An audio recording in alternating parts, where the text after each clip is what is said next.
এবার নজর রাখবো দেশের খবরের দিকে। হরিয়ানার রোহতকে কংগ্রেস নেত্রী হিমানি নারওয়াল খুনের ঘটনা এবার প্রকাশ্যে এলো সিসিটিভি ফুটেজ, যেখানে দেখা যাচ্ছে এক ব্যক্তি হিমানির দেহ কালো ট্রলিতে ভরে নিয়ে যাচ্ছেন। পুলিশ সূত্রে খবর, সেই অভিযুক্ত আর কেউ নন, হিমানির প্রেমিক সচিন। যে ট্রলি ব্যাগ টেনে নিয়ে যাওয়া হচ্ছে, গত শনিবার এই ব্যাগ থেকে উদ্ধার হয়েছিল হিমানির দেহ। হিমানির হত্যাকাণ্ডে তদন্তে নেমে ইতিমধ্যেই সচিন নামে এক যুবককে দিল্লি থেকে গ্রেফতার করেছে পুলিশ। পুলিশ জানতে পেরেছে সামাজিক মাধ্যমে হিমানির সঙ্গে যোগাযোগ হয় সচিনের। পরবর্তীতে প্রেমের সম্পর্কে জড়ান তারা।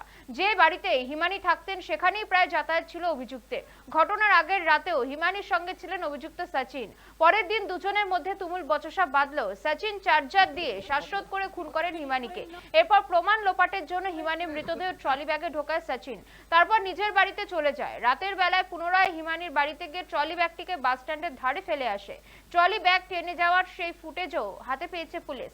প্রসঙ্গত, গত শনিবার হরিয়ানার রোহতকের বাস স্ট্যান্ডের ধারে পরিত্যক্ত একটি নীল সুটকেস থেকে কংগ্রেস নেত্রী হিমানি নারওয়ালের দেহ উদ্ধার হয়। তার হাতে ছিল মেহেন্দি, গলায় স্কার্ফ। শরীরে নির্যাতনের চিহ্ন ছিল স্পষ্ট।